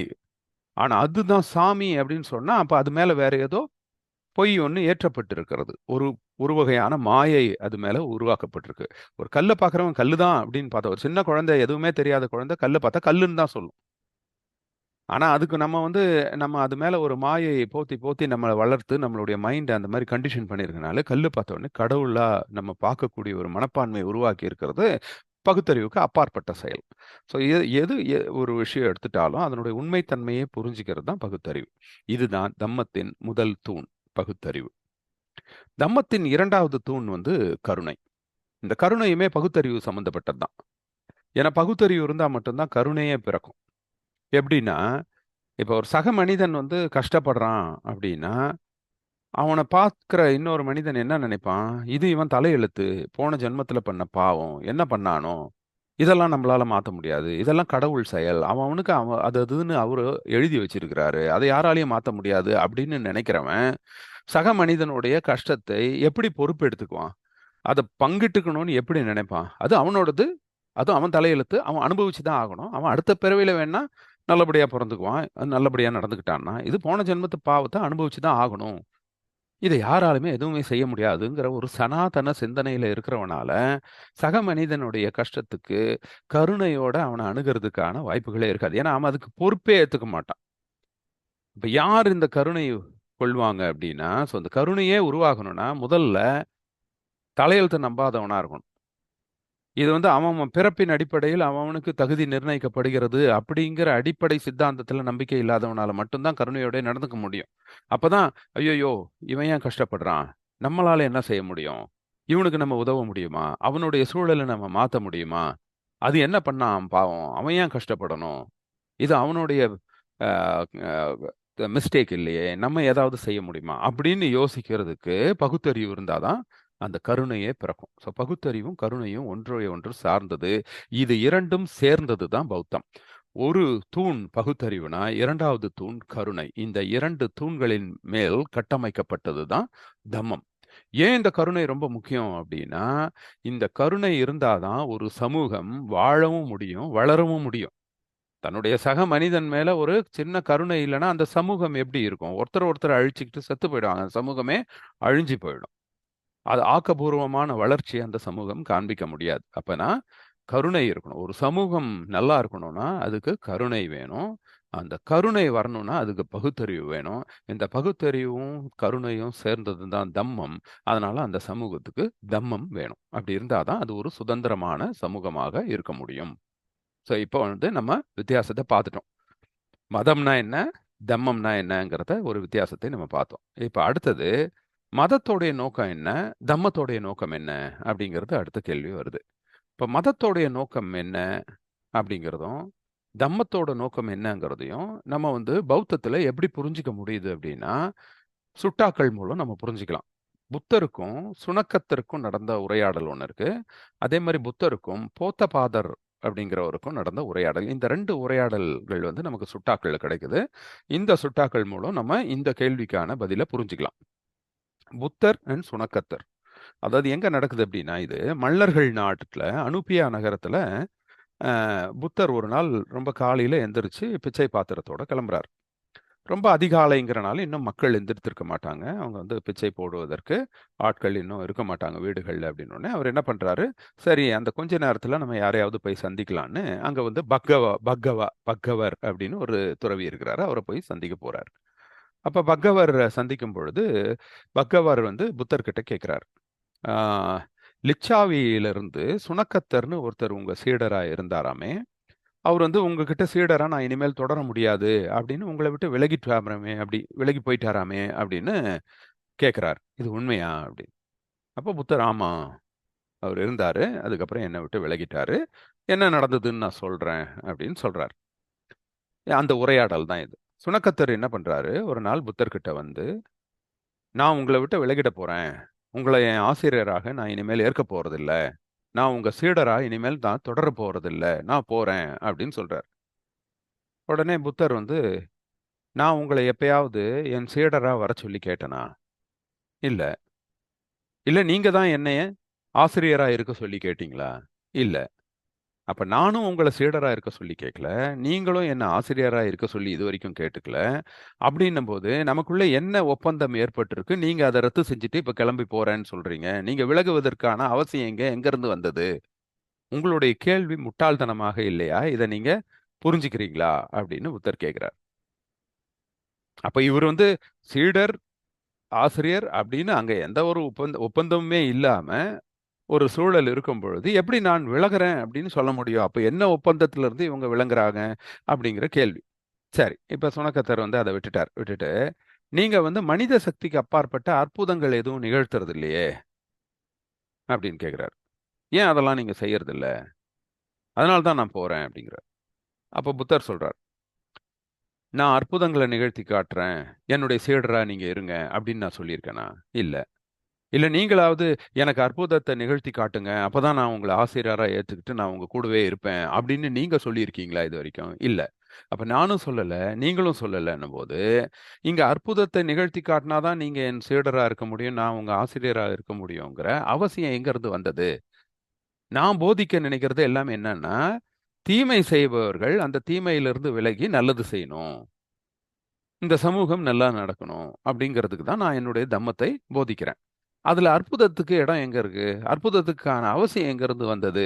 உங்க கேள்வி முட்டாள்தனமாக இல்லையா? இதுல உங்க தவறு புரிகிறதா? அப்படின்னு கேக்குறாரு. இப்ப சுணக்கத்தர் அந்த கேள்வி விட்டுட்டாரு. அடுத்த கேள்விக்கு போறாரு. சரி, நீங்க இந்த உலகம் எப்படி தோன்றுச்சு? இந்த பிரபஞ்சத்தின் தோற்றத்தை பற்றி நீங்க எனக்கு இதுவரைக்கும் போதித்ததே இல்லையே அப்படின்னு கோவமா கேக்குறாரு. புத்தர் அதே டெக்னிக் தான் திருப்பி பயன்படுத்துறார். அதே கேள்விதான். நான் பிரபஞ்சத்தின் தோற்றத்தை போதிக்கிறேன், நீ என்னோட சீடரா வந்துருங்க அப்படின்னு நான் கேட்டிருக்கேனா? இல்ல நீங்க தான் அந்த மாதிரி போதிச்சாதான் நான் உங்களை ஆசிரியரா ஏற்றுக்குவேன்னு சொன்னீங்களா? அப்படியும் இல்லையே.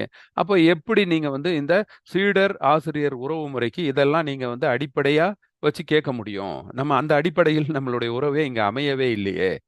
நானும் சொல்லல, நீங்களும் சொல்லல. அப்ப எதுக்கு எங்க அதனுடைய பிரபஞ்சத்தின் தோற்றத்தை விளக்காத நாள் நான் சீடராக இருப்பதிலிருந்து விலகுறேன்னு நீங்க சொல்றதுக்கான தேவை எங்கிருந்து வந்தது? நான் தம்மத்தை போதிக்கிறது என்ன? கெட்ட பழக்கங்கள் இல்லாம நல்லதை செய்வதன் மூலம் ஒவ்வொருத்தரும் இந்த சமூகத்துல சந்தோஷமா வாழ்றதுக்கான வழிமுறைகளை சொல்றேன். அதுதான் தம்மம். அதுக்கும் பிரபஞ்சம் எப்படி உருவாச்சுன்ற கேள்விக்கு என்ன சம்பந்தம் இருக்கு? அதனால நான் அதை பத்தி சொல்றது இல்ல அப்படின்னு சொல்றார். அப்போ இந்த உரையாடல் மூலம் நமக்கு என்ன தெரியுது அப்படின்னா, மதத்தின் நோக்கம் என்னவா இருக்கு? தம்மத்தின் நோக்கம் என்னவா இருக்கு? அப்படிங்கிறது நமக்கு புரியுது. பொதுவா ஒரு மதம்னா, அது வந்து இந்த பிரபஞ்சத்தின் தோற்றத்தை சொல்லணும். அற்புதங்கள நிகழ்த்தி காமிக்கணும் அந்த மதத் தலைவர். அப்படிங்கிற ஒரு புரிதல் அந்த காலத்துல இருந்திருக்குது. அதனால தான் சுணக்கத்தர் அந்த மாதிரி கேட்டிருக்கிறார் அவர்கிட்ட போய்.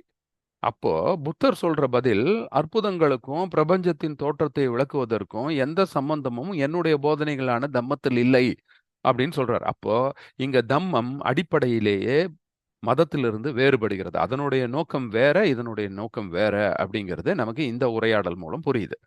இப்ப அடுத்த உரையாடலுக்கு போவோம். அடுத்த உரையாடல் வந்து ஸ்ராவஸ்தியில அனந்த பிண்டிகரோட தேஜாவன தோட்டத்துல நடக்குது. அங்க என்ன நடக்குது அப்படின்னா, அந்த இடத்துல வந்து தேஜாவன தோட்டத்துல புத்தர் தங்கி இருக்கிறாரு. அதே ஸ்ராவஸ்தியில அரசி மல்லிகாவோட தோட்டம் இருக்கு. அந்த தோட்டத்துக்கு போத்தபாதகர் அப்படின்னு ஒருத்தர் வராரு. இந்த போத்தபாதகர்ங்கிறவர் மிகப்பெரிய தத்துவ மேதை அந்த காலத்துல.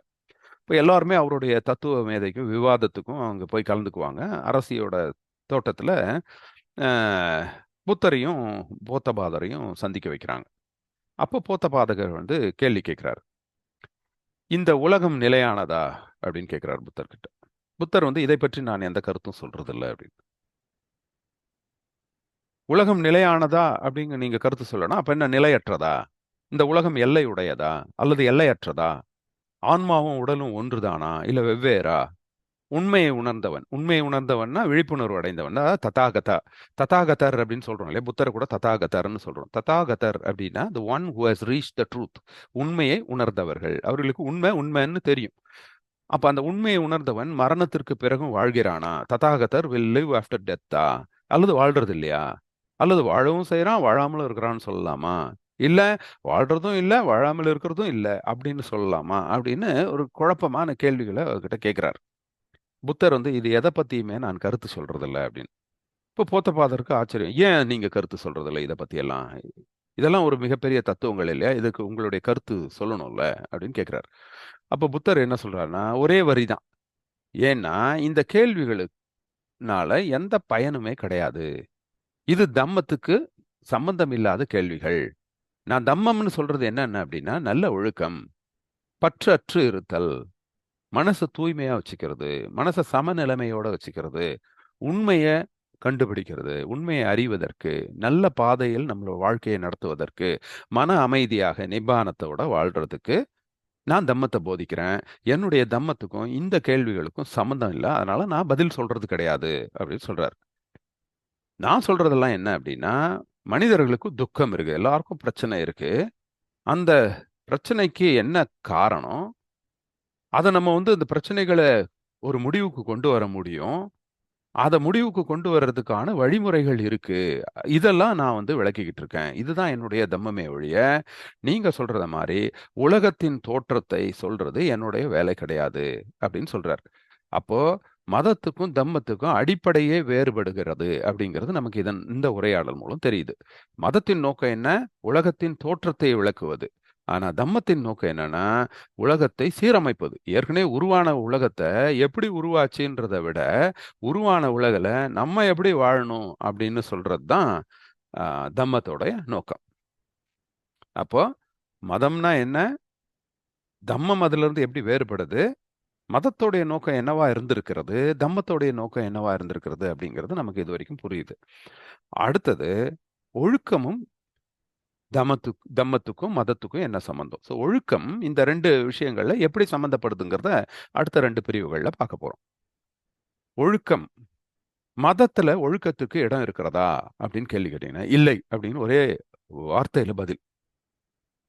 ஏன்னா மதம்ங்கிறது கடவுள், ஆன்மா, அந்த கடவுளுக்கும் ஆன்மாக்கும் நடுவுல பிரார்த்தனைகள், தொழுகைகள், சடங்குகள், பூஜைகள், பலி, யாகம் இந்த மாதிரி இருக்கக்கூடியதுதான் ஒரு மதம்.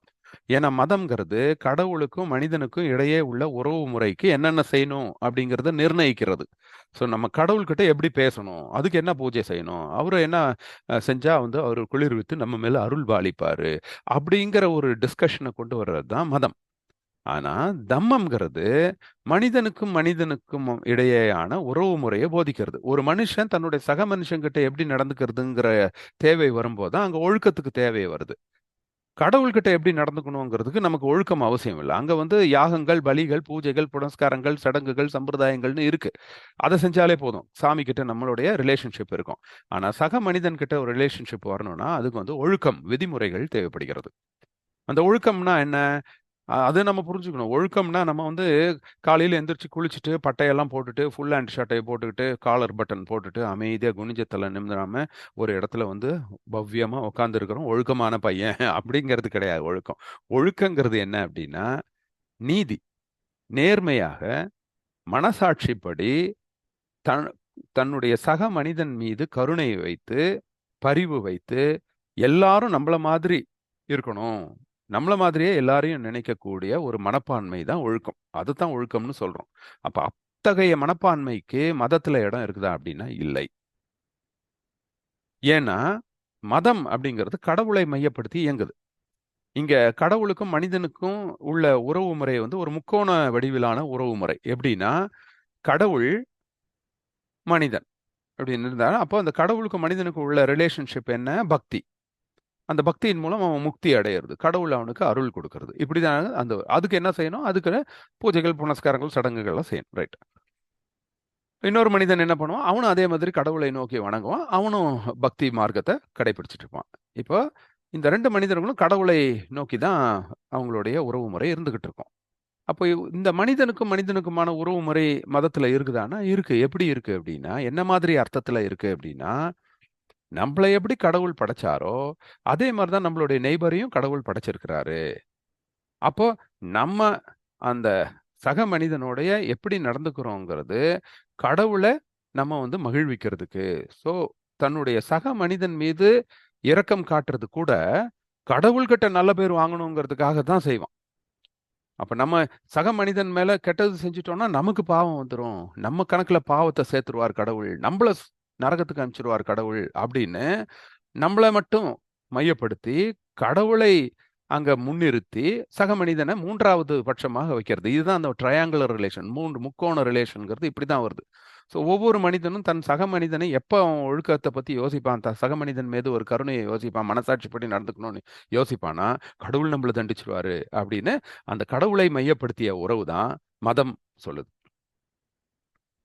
அப்ப மதத்துல இந்த ஒழுக்கம் அப்படிங்கிறது, நேர்மை அப்படிங்கிறது எந்த வகையில சம்மந்தப்படுது அப்படின்னா, அது ஒரு ரயில் பெட்டி மாதிரி. ஒரு ட்ரெயின் போகுதுன்னா அந்த ரயில் பெட்டியில ஒரு கம்பார்ட்மெண்ட்டை நம்ம எப்போ வேணாலும் அட்டாச் பண்ணிக்கலாம், இல்லைன்னா டிட்டாச் பண்ணிக்கலாம், கழட்டி விட்டுறலாம், இல்லைன்னா சேர்த்து விட்டுறலாம். அந்த மாதிரி தான் ஒழுக்கத்துக்கும் மதத்துக்கும் சம்மந்தம். ஏன்னா மதம் வந்து மனிதனை கடவுள் நேரா வந்து மையப்படுத்தி இயங்கிக்கிட்டு இருக்கு. இப்போ இன்னொரு மனிதன் அங்க வந்து எப்போ வரான் அப்படின்னா, அந்த கடவுளை வந்து குளிர்விக்கிறதுக்கு அந்த மனிதன் மேல ஏதாவது இறக்கப்பட்டு அவனுக்கு ஒரு தானம் கொடுக்கலாம். அதே அந்த சக மனிதன் மேல ஏதாவது கெட்டது பண்ணிட்டோம்னா கடவுள் நமக்கு தண்டனை கொடுத்துருவார். நம்ம கணக்குல பாவத்தை சேர்த்துருவார். இந்த மாதிரியான ஒரு ட்ரையாங்குலர் ரிலேஷன்ஷிப் தான் மதத்துக்கும் ஒழுக்கத்துக்கும் இருக்கு. இங்க வந்து மதத்துல ஒழுக்கம்ங்கிறது ஒரு கம்பார்ட்மெண்ட் மட்டும்தான். ஆனா தம்மத்துல ஒழுக்கம்ங்கிறது இயக்க சக்தி, என்ஜின். அது இல்லைன்னா இங்க தம்மமே கிடையாது. இது வந்து கழட்டியே விட முடியாது. அது கழட்டிட்டா ட்ரெயினே ஓடாது, ட்ரெயினே இருக்காது. மதத்துல நீங்க வந்து ஒரு கம்பார்ட்மெண்ட்டை கழட்டி விட்டீங்கன்னா கூட ட்ரெயின் ஓடும். மதம் இயங்கிக்கிட்டு தான் இருக்கும். சக மனிதன் மீது கருணை காட்டுறீங்களோ இல்லையோ, நீங்க கடவுளை நம்பிக்கிட்டு கடவுளுக்கு பூஜைகள், புனஸ்காரங்கள் செஞ்சுட்டு உங்க வாழ்க்கையை ஓட்டிக்கிட்டே இருக்கலாம். ஆனா தம்மத்துல சக மனிதன் மீது ஒரு நல்ல கருணை இல்லாம நீங்க தம்மத்தை பின்பற்றுறீங்கன்னு சொல்லவே முடியாது. அது அங்கேயே அடிபட்டு போயிடுது. இதுதான் ஒரு மிகப்பெரிய அடிப்படை வித்தியாசம். அப்ப தம்மத்துல ஒழுக்கத்துக்கு இடம் இருக்குதா? எப்படி மதத்துக்கு ஒழுக்கத்துல மதத்திற்கு அஹ், ஒழுக்கத்திற்கு மதத்தில் இடம் இருக்கிறதா அப்படின்னு நம்ம பார்த்தப்போ இல்லைங்கிற ஒரே வார்த்தை பதிலா வந்ததோ, அதே மாதிரி தம்மத்துல ஒழுக்கத்துக்கு இடம் இருக்கிறதா அப்படின்னு கேள்வி கேட்டா இங்கேயும் ஒரே வரியில பதில், ஒழுக்கம்தான் தம்மம், தம்மம் தான் ஒழுக்கம். அது என்ஜின் மாதிரி. அதை கழட்டிட்டீங்கன்னா அங்க அங்க ட்ரெயினே கிடையாது. அது ஓடவே ஓடாது. தம்மத்துல இருக்கக்கூடிய விஷயங்கள் என்னென்ன அப்படின்னா, இங்க எப்படி மதம்ங்கிறது வந்து கடவுள், ஆன்மா, பிரார்த்தனை, தொழுகை, சடங்குகள், பூஜைகள், பலி, யாகம், பூஜை, புனஸ்காரம் இப்படி இருந்ததோ, அது எதுக்குமே இங்க இடம் கிடையாது. அதுக்கு பதிலா கடவுளுக்கு பதிலா இங்க வர ஒரே ஒரு வார்த்தை ஒழுக்கம். இங்க கடவுளுடைய பிளேஸையே தம்மத்துல வந்து ஒழுக்கம் ரீப்ளேஸ் பண்ணுது. ஒழுக்கம்ங்கிறது நேர்மை, மனசாட்சி, சக மனிதன் மீது கருணை, தம்மம். அதாவது ஒரு மனிதன் இன்னொரு மனிதன் கிட்ட எப்படி நடந்துக்கணும், தன்னுடைய விஷயங்களை எப்படி பகிர்ந்து அந்த சமூகத்துல சுணக்கமாக வாழ முடியும் அப்படிங்கிற ஒரு ஆஹ், சமூகத்துல இணக்கமாக, சாரி சுணக்கம் இல்லை, இணக்கமாக வாழ முடியும், ஒரு சுமூகமாக வாழ முடியும் அப்படிங்கிற ஒரு விவரத்தை சொல்லக்கூடியதுதான் தம்மம். அப்ப நான் சொன்ன அந்த ஒரு அறைக்குள்ள தனியா இருக்கிற வரைக்கும் உங்களுக்கு எந்த ரூல்ஸும் ரெகுலேஷன்ஸும் கிடையாது. ஆனா ஒரு ரூம்மேட் வந்துட்டா கூட உடனே நமக்குன்னு ஒரு சில விதிமுறைகளை நம்ம பின்பற்றி தான் ஆகணும். அப்பதான் அந்த ரூம்ல 2 பேருமே சந்தோஷமா இருக்க முடியும். அந்த மாதிரி 2 பேர் இருக்கிற இடத்திலே உங்களுக்கு ரூல்ஸ் அண்ட் ரெகுலேஷன்ஸ் தேவைப்படுதுன்னா, ஒரு மிகப்பெரிய சமூகத்துல ரூல்ஸ் அண்ட் ரெகுலேஷன்ஸ் கண்டிப்பா தேவைப்படும். அந்த விதிமுறைகளை, கோட்பாடுகளை நிர்ணயிக்கிறது தான் தம்மம். சக மனிதனோட எப்படி வாழ்றது அப்படிங்க. அப்ப மனிதனுக்கும் மனிதனுக்கும் உள்ள உறவு முறையில தான் ஒழுக்கம் தேவைப்படுகிறது. மனிதனுக்கு கடவுளுக்கும் இல்ல உரைமுறையில நீங்க உங்களுக்கு வந்து ஒழுக்கம் அவசியம் இல்லை. இப்போ ஒழுக்கம் இல்லைன்னா தம்மமே கிடையாது. அப்போ தம்மத்துல பொறுத்த வரைக்கும் ஒழுக்கத்துக்கு எங்க இடம் இருக்குன்னா அதுதான் மையப்புள்ளி. கடவுளுக்கு பதிலா ஒழுக்கம் வந்துருது. அப்போ ஒவ்வொரு மனிதனும் ஒழுக்கத்தை பின்பற்றுவான். அவன் ஒழுக்கத்தை பின்பற்றும் போது சக மனிதன் மீது ஒழுக்கம். சோ இங்க ஒழுக்கம் வந்து எல்லா பக்கம் திரும்பினீங்கனாலும் ஒழுக்கம் தான்.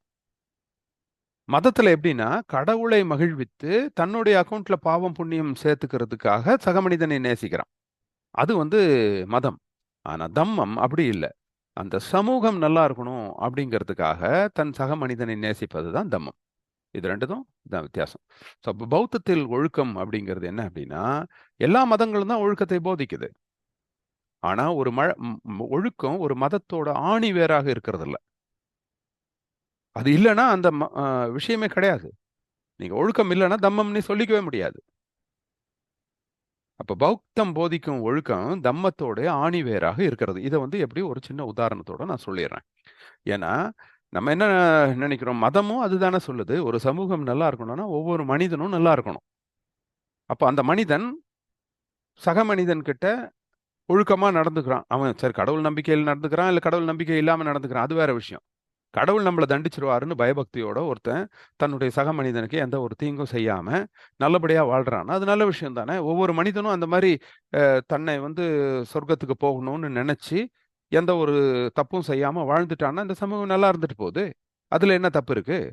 அப்ப எப்படி மதங்களும் ஒரு சமூகம் நல்லா இருக்கணுங்கிற அர்த்தத்துல தானே சொல்லுது அப்படின்னு நமக்கு வந்து ஒரு கேள்வி வருது இல்லையா? அப்போ இதுக்கு வந்து ஒரு சின்ன உதாரணம் நான் சொல்றேன். இப்போ ஒரு தோப்பு அப்படிங்கிறது வந்து தனி மரம். ஒரு தோப்பை உருவாக்கணும்னா ஒவ்வொரு மரத்தையும் உருவாக்கணும். அதே மாதிரி ஒரு சமூகம் உருவாகணும், ஒவ்வொரு மனிதனும் உருவாகணும். அப்ப இந்த அடிப்படையில் பார்க்கும் பொழுது மதங்கள் செய்வது சரிதான். ஏன்னா அது வந்து எப்படி ஒரு தோப்பை உருவாக்கணும்னு நினைக்கிறவர் என்ன பண்ணுவாரு, ஒவ்வொரு மரமா போய் நடுவார் ஃபர்ஸ்ட். அப்பதான் அந்த தோப்பு உருவாகும். அப்போ ஒரு நல்ல சமூகம் வரணும்னா ஒவ்வொரு மனிதனையும் ஃபர்ஸ்ட் நல்வழிப்படுத்தணும். அதை தான் மதம் செய்யுது. நீ நல்லபடியா நடந்துக்கோ, இல்லனா உனக்கு சாமி தண்டிச்சிருவாரு அப்படின்னும் போது அவனுக்கு ஒரு சில கோட்பாடுகளை, தனி மனித ஒழுக்கத்தை வளர்த்தெடுக்க மதம் முயற்சி செய்து. அப்ப என்னதான் பிரச்சனை? தம்மமும் அதுதான். ஒரு சமூகம் நல்லா இருக்கணும், சமூகத்துல இருக்கிற எல்லாருமே தவறுகள் செய்யாம ஒருத்தர் ஒருத்தர் சந்தோஷமா வாழணும், ஒரு தோப்பு உருவாகணும் அப்படின்னு தம்மமும் நினைக்குது. அப்ப என்ன வித்தியாசம் வருது இது 2த்துக்கும் அப்படின்னா, இதை ஒரு குட்டி கதை மூலம் நான் சொல்றேன். ஒரு ஊர்ல ஒரு மிகப்பெரிய வறட்சி. பல வருடங்களாக அங்க மழையே பெய்யல. விலங்குகள்லாம் செத்து மடியுது. ஊர் மக்கள்லாம் அந்த ஊர்ல இருந்து காலி பண்ணிட்டு போறாங்க. இருக்கிறவங்க எல்லாம் பசியும் பட்டினியும் தண்ணி கூட இல்லாம செத்து போயிட்டு இருக்காங்க. அந்த ஊர்ல இருக்கிறவங்க எல்லாருமே வந்து மழை எப்போ வருடா வரும் அப்படின்னு எதிர்பார்த்து காத்துக்கிட்டு இருக்கிற சமயத்துல தூரத்துல ஒரு துறவி வராரு அந்த கிராமத்துக்கு. அப்போ உடனே அந்த ஊர் பெரியவர்கள்லாம் அந்த துறவி கிட்ட ஓடி போய், ஐயா நீங்க தான் எப்படியாவது எங்களை காப்பாத்தணும், ஏதாவது ஒரு வழி சொல்லுங்க. எங்களுடைய ஊர்ல வந்து மழையே இல்ல, நாங்கெல்லாம் செத்துக்கிட்டு இருக்கோம், ஏதாவது வழி சொல்லுங்க அப்படின்னு. அப்ப அந்த துறவி பார்க்குறாரு. பார்த்த உடனே அவருக்கு புரிஞ்சிடுது. அந்த ஊர் மக்களுக்கும் சரி, அதை சுத்தி வட்டாரத்துல இருக்கக்கூடிய மக்களும், அவங்களுடைய பிழைப்பு என்னன்னா, விறகு வெட்டி பிழைப்பு. ஸோ அவங்க அங்க இருக்கிற மரங்கள் எல்லாத்தையும் வெட்டி வெட்டி கொண்டு போய் வித்து தீர்த்துட்டாங்க. அதுக்கப்புறம் மரமும் நடல. அதனால அங்க வறட்சி வந்துருச்சு. மழை பெய்யல. ஸோ இதுதான் காரணம் அப்படின்னு புரிஞ்சுக்கிட்டாரு. இந்த ஊர்ல மரங்கள் இல்லாதனால தான் மழை வரல. இப்போ மழை வரணும்னா இங்க மரம் வைக்கணும். இந்த மக்களுக்கு நம்ம அத வந்து சொல்லுவோம் அப்படின்னு சொல்லிட்டு என்ன பண்றாரு, இவர் வந்து நெறைய மரக்கன்றுகள கொண்டு வந்து அந்த ஊர்ல இருக்கிற ஒவ்வொருத்தருக்கும் குடுத்துடுறாரு. எல்லாரையும் கூப்பிட்டு, "இத பாருங்கப்பா, ஆள் ஆளுக்கு இந்த மரத்த எடுத்துட்டு போங்க. எல்லாம் வந்து நல்லபடியா பார்த்துக்கணும். கரெக்ட்டா 1 வருஷம் கழிச்சு நான் வருவேன். அப்ப பாருங்க. நான் சொல்றத வந்து நீங்க மீறவே கூடாது. ஒவ்வொருத்தரும் இத கொண்டு போய் நான் சொல்றத அப்படியே நீங்க செய்யணும். நீங்க வந்து மரத்த பத்திரமா பார்த்துக்கணும். ஒவ்வொருத்தரும். இந்தாங்க ஆளுக்கு ஒரு மரம்" அப்படின்னு சொல்லிட்டு ஒவ்வொரு வீட்டுக்கும் ஒரு ஒரு மரம் குடுக்குறாரு. இவங்க இதெல்லாம் எடுத்துட்டு போயி அந்த ஊர்ல எல்லாரும் வளர்க்க ஆரம்பிக்கிறாங்க. ஒவ்வொரு வீட்லயும் அந்த மரத்த வச்சு வளர்க்க ஆரம்பிக்கிறாங்க. துறவி போயிடுறாரு அந்த ஊர விட்டு. கரெக்ட்டா 1 வருஷம் கழிச்சு வராரு. வரும்போது அவர் என்ன யோசிச்சுக்கிட்டே வர்றாருன்னா, ஆஹா! இந்த கிராமத்துல நல்ல ஒரு பெரிய தோப்பு உருவாயிருக்க போது. ஒவ்வொருத்தர் வீட்லயும் மரம் வந்து நல்லா நின்று செழித்துக்கிட்டு இருக்க போது. நம்ம போன உடனே மழை வரும். மழை வர்றதுக்கும், நம்ம வர்றதுக்கும் சரியா இருக்கும். மக்கள்லாம் நம்மள வந்து பாராட்டப் போறாங்க. நம்மள சாமின்னு கும்பிடுவாங்க. அப்படின்னு சந்தோஷமா நெனச்சுக்கிட்டு வரவருக்கு, ஒரே அதிர்ச்சி. அந்த ஊர்ல எப்படி இவரு 1 வருஷத்துக்கு முன்னாடி விட்டுட்டு போனாரோ, அதே வறட்சி. "என்னடா இப்படி இருக்கே!" அப்படின்னு பார்த்து ஆச்சரியப்படுறாரு. "நம்ம குடுத்த மரம்லாம் எங்க போச்சு? ஏன் இவங்க வளர்க்கல?" உடனே கூப்பிடுறாரு எல்லா பெரியவங்களையும். கூப்பிட்டு, "என்னய்யா ஆச்சு? ஏன் அந்த மாரி மரமே வளர்க்கல? நான் குடுத்த மரக்கன்றுகள என்ன பண்ணீங்க?" அப்படின்னு கோவமா கேட்கிறாரு. அப்ப அந்த மக்கள்லாம் சொல்றாங்க, "ஐயா, சாமி நீங்க குடுத்த மாரி நாங்க மரத்தெல்லாம் எடுத்துட்டு போனோம். ஒவ்வொருத்தர் வீட்லயும் தான் புள்ள மாரி அத வளர்த்துக்கிட்டோம். எல்லாரும் அவ்வளோ நல்லா பார்த்துக்கிட்டோம் ஒவ்வொருத்தரும். ஆனா, அந்த மரம்லாம் வந்து எங்களுக்கே தண்ணி இல்ல அப்பல்லாம். நாங்களே எங்கெங்கேயோ போய் தண்ணி கொண்டாந்து குடுத்து, நாங்க கொஞ்சம் குடிச்சது இல்லாம, மரத்துக்கு தான் முக்கியமா தண்ணிய குடுத்தோம். தண்ணி குடுத்து அதெல்லாம் வளர்த்துக்கிட்டோம். நல்லா எங்க உயிருக்கு மேல அத பார்த்துக்கிட்டோம். ஆனா என்ன ஆயிடுச்சு அப்டின்னா, ஒவ்வொரு வீட்லயும் மரம் வளர்ந்து வரும்போது, அது கிளை பக்கத்து வீட்டுக்கு போச்சுன்னா, அதுக்கு சண்ட வந்து பக்கத்து வீட்டுக்காரன் அந்த மரத்த வெட்டிர்றான். அடியோட வெட்டி விடுறான். அவன் வீட்டு மரம் வந்து கிளை நம்ம பக்கம் வருதுன்னு சொல்லிட்டு, அவன் மரத்த போய் வெட்டுறான். இந்த மாரி ஒருத்தர் ஒருத்தர் வெட்டிக்கிட்டு சாய்ச்சுக்கிட்டு, இந்த ஊர்ல எந்த மரமும் இல்லாம போயிடுச்சுங்க ஐயா! அப்படிங்கிறான். அப்பதான் அந்த துறவிக்கு வந்து ஒரு மிகப்பெரிய உண்மை புரிய வருது. என்ன அப்படின்னா, இவரு நெனச்சாரு, ஒவ்வொருத்தனும் ஒரு மரம் குடுத்து, அவன் அவன் அந்த மரத்த பத்திரமா பார்த்து வளர்த்துக்கிட்டான்னா, ஆட்டோமேட்டிக்கா தோப்பு உருவாயிடும். ஆனா, அவங்க கிட்ட என்ன சொல்ல மறந்துட்டாருன்னா, நீங்க பார்த்துக்கிற இந்த மரம், ஒவ்வொரு மரமும் சேர்ந்து வளர்ந்து ஒரு தோப்ப உருவாக்கணும். நீங்க ஆக்சுவலா மரத்த வளர்க்கறது தோப்ப உருவாக்குறதுக்காகத்தான். மரத்த உருவாக்குறதுக்கு கிடையாது. அப்படிங்கிற அந்த கான்செப்ட்ட சொல்லியிருக்கணும். இத சொல்லாம விட்டது தான் தன்னுடைய தவறு அப்படின்னு சொல்றாரு. இப்ப இதே மாதிரி தான் எல்லா மதங்களும் தனி மனிதன் சம்பந்தப்பட்டது. அந்த வீட்டு மரம் வளர்க்கணும். அவ்வளவுதான். அவன் அவனுடைய மதத்த வளர்த்துக்கணும். தன்னுடைய ஆன்மாவ சுத்தப்படுத்திக்கணும். தான் நல்லபடியா இருக்கணும். தான் சாமி கிட்ட நல்ல பேர் வாங்கணும் அப்படின்னு இருக்கான். ஆனா ஒரு தோப்பு உருவாகணும். ஒவ்வொருத்தரும் அந்த மாதிரி இருக்கணும். அவங்கவங்களுக்கு அவங்கவங்க மதத்தின் மீது நம்பிக்கைய நம்ம அலோவ் பண்ணணும். அவங்கவங்களும் அவங்கவங்க அ ஒ ம் நம்பிக்கையை வந்து நம்ம பாதுகாக்கணும். அப்படிங்கிற ஒரு சமூகம் சார்ந்த எண்ணத்தை மதங்கள் விதைப்பதில்லை. ஆனா தம்மம் வந்து சமூகம் சார்ந்த தம்மத்தோடைய பர்ப்பஸ் என்ன? இந்த கதையும் இதையும் ஒப்பிட்டு சொல்லணும்னா, மதம்ங்கிறது ஒவ்வொரு வீட்லயும் மரம் வளர்ந்தா ஆட்டோமேட்டிக்கா தோப்பு உருவாயிடும் அப்படின்னு மதம் நினைக்குது. ஆனா தம்மம் என்ன நினைக்குதுன்னா, நீ மரத்த வளர்க்கிறதே அங்க ஒரு தோப்பு வளர்றதுக்காகத்தான். நீ உன்னை வந்து சுத்தப்படுத்திக்கிறதே இந்த சமூகம் நல்லா இருக்கணுங்கிறதுக்காகத்தான் அப்படின்னு சொல்லுது. ஆனா மதம் என்ன சொல்லுது? நீ உன்னை சுத்தப்படுத்திக்கிறது நீ நல்லா இருக்கணுங்கிறதுக்காக. அதனால சுத்தமா இரு. நீ எதனா தப்பு பண்ணினா கடவுள் உன்னை தண்டிச்சுருவாரு அப்படி சொல்லுது. இது 2த்துக்கும் உள்ள வித்தியாசம் இப்படிதான் நடக்குது. அதனால தான் அடுத்த வீட்டு மரம் நம்ம வீட்டுக்கு வந்த உடனே அத போய் வெட்டுறான். அதனால தான் இந்த சமூகம் என்ன பண்ணுது? தான் நல்லா இருக்கணுங்கிறதுக்காக கோயிலுக்கு போனா, அடுத்தவன் தல மேலயாச்சும் ஏறி போய், அந்த கோயில்கிட்ட, சாமி கிட்ட தன்ன காப்பாத்திக்கணும் அப்படின்னு வேண்ட தோணுது. இங்க எவன் பின்னாடி இருந்தாலும் அக்கறை இல்ல. அவன மறைச்சுக்கிட்டு, நெட்டி தள்ளிக்கிட்டு இவன் முன்னாடி போகணும்னு நெனைக்கிறான். அதனால தான் அடுத்த கோயில் சத்தம் வந்து நமக்கு நாராசமா கேக்குது. சிபிஎஸ்இ பாட புத்தகத்துல நாய்ஸ் பொல்யூஷன்ல வந்து ஒரு மதத்தோடைய சத்தத்த போடுறான். ஆனா தன்னுடைய மதத்தின் சத்தம் வந்து இனிமையா காதுல கேக்குது. என்ன காரணம் அப்படின்னா, நம்ம வந்து நம்மள பத்தி மட்டும் தான் யோசிக்கிறோம். ஒழுக்கம்ங்கிறது நமக்கு நம்மளுடைய ஒ அ மோட்சத்துக்கும், நரகத்துக்கும் சம்மந்தப்பட்டது அப்படின்னு நினைக்கிறோம். ஒழுக்கம்ங்கிறது இந்த சமூகம் சம்மந்தப்பட்டது அப்படின்னு நினைக்கிறதில்ல. இங்க தான் தம்மத்துக்கும், மதத்துக்கும் உள்ள வித்தியாசம். இப்போ ஒவ்வொரு மனிதனும் தன்னை நல்லா பார்த்துக்கணும் தான். கரெக்ட் தான். அதுல தப்பு கிடையாது. அப்பதான் அந்த ஒரு மரம் உருவாகும். ஆனா அந்த ஒரு மரம் உருவானாதான் அந்த தோப்பு உருவாகும். அப்போ தனி மனிதன் நல்லா இருந்தா தான் சமூகம் நல்லா இருக்கும். ஆனா இந்த 2யுமே புரிஞ்சுக்கிறது எப்படி அப்படின்னா, ஒரு உதாரணம் சொல்றேன். நம்மலாம் ஃப்ளைட்ல போம்போது, அ அங்க வந்து ஆக்ஸிஜன் மாஸ்க் விழுந்துச்சுன்னா, அதை எப்படி பயன்படுத்துறதுன்னு ஃப்ளைட் அட்டெண்டன்ட் சொல்லுவாங்க நம்மகிட்ட, அந்த ஏர் ஹோஸ்டஸ். அதாவது திடீர்னு ஆக்ஸிஜன் அளவு குறைஞ்சிச்சுன்னா, நீங்க என்ன பண்ணணும் அப்படின்னா, மேல இருந்து ஆக்ஸிஜன் மாஸ்க் விழும். அதை எடுத்து நீங்க மூக்குல இப்படி பொருத்திக்கணும் அப்படின்னு அவங்க செஞ்சு காமிப்பாங்க. அப்போ ஒண்ணு சொல்லுவாங்க.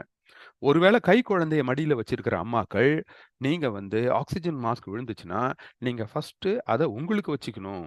ஃபர்ஸ்ட்டு குழந்தைக்கு வைக்க முயற்சி செய்யாதீங்க. ஃபர்ஸ்ட்டு உங்களுக்கு வச்சுக்கிட்டு, அதுக்கப்புறம் தான் நீங்க குழந்தைக்கு வைக்கணும் அப்படின்னு சொல்லுவாங்க. இது என்ன ஆச்சரியம்? எ அ பொதுவா நம்ம என்ன பண்ணோம், எடுத்த உடனே குழந்தைய வச்சு பாதுகாத்த பிறகு தானே நமக்கு வச்சுக்கணும்னு தோணும். அதுதானே எந்த அம்மாவும் நினைப்பாங்க. ஆனா ஏன் இப்படி ரிவர்ஸ்ல சொல்றாங்க அப்படின்னா, நீங்க அந்த ஆக்ஸிஜன் மாஸ்க் விழுந்தப்போ, எடுத்து குழந்தைக்கு வைக்கிறதுல நீங்க கவனம் செலுத்திட்டீங்கன்னா, அந்த இடைப்பட்ட டைம்ல ஆக்ஸிஜன் குறைந்து மூச்சு திணறல் வந்து நீங்க மயக்கமாயிட்டீங்கன்னா, குழந்தைக்கும் பாதுகாப்பு கிடையாது, உங்களுக்கும் 2 உயிர் போயிடும் அந்த இடத்துல. ஆனா மாறாக, நீங்க உங்களுக்கு வச்சுக்கிட்டீங்கன்னா, நீங்க வைக்கிற ஒவ்வொரு வினாடியும் நீங்க என்ன பண்ணுவீங்க, அத சீக்கிரம் வச்சுட்டு குழந்தைக்கு அடுத்தது வைக்கணும்னு நினைப்பீங்க. இந்த மாதிரியான ஒரு மனநிலை தான் தம்மம் போதிக்குது. நீங்க நல்லா இருக்கணும்னு நினைக்கிற ஒவ்வொரு விஷயமுமே, இந்த சமூகம் நல்லா இருக்கணும்னு ஈக்குவலா நினைக்கணும். ஒரு அம்மா அதாவது கர்ப்பிணி தாய் தான் சாப்பிடுறாங்க, நெறைய சாப்பிடுறாங்க அப்படின்னா, தன்னுடைய வயிற்றுக்காக இல்ல, தன்னுடைய குழந்தை நல்லா வளரணுங்கிறதுக்காக. அப்படிப்பட்ட ஒழுக்கம் தான் இந்த சமூகத்துக்கு தேவைப்படுது. நான் வந்து நல்லா இருக்கணும் அப்படின்னு நினைக்கிறது, என்ன மாதிரியே எல்லாரும் நல்லா இருக்கணும். இந்த சமூகமும் நல்லா இருக்கணும். இந்த சிந்தனை, அந்த சின்ன டிஃபரன்ஸ் தான் மதத்துக்கும், தம்மத்துக்கும் உள்ள வித்தியாசம். ஸோ இத்துடன் நம்மளுடைய முதல் பகுதி நிறைவடைகிறது. மதம்னா என்னன்னு தெரிஞ்சுக்கிட்டோம். தம்மம் எப்படி மதத்திலிருந்து வேறுபடுதுன்னு தெரிஞ்சுக்கிட்டோம். மதத்தோடைய நோக்கம் என்ன? தம்மத்தின் நோக்கம் என்ன? ஆனா 2த்துக்கும் என்ன அந்த நோக்கத்தில் வித்தியாசம் இருக்கு? ஒழுக்கம்ங்கிறது என்ன? அது வந்து மதத்தில எப்படி இருக்கு? தம்மத்தில எப்படி இருக்குங்கிறதையும் பார்த்துட்டோம். இதோட அடுத்த வாரம் நம்ம வெறும் ஒழுக்கம் மட்டும் போதுமானதன்று, அது உன்னதமானதாகவும், அனைவருக்குமானதாகவும், உலகளாவியதாகவுமாகவும் இருக்க வேண்டும் அப்படின்னு ஒரு தலைப்பு வருது. அந்த தலைப்புக்கு என்ன அர்த்தம்? அப்படிங்கிறத நம்ம அடுத்த வாரம் பார்க்கலாம். நன்றி, வணக்கம்.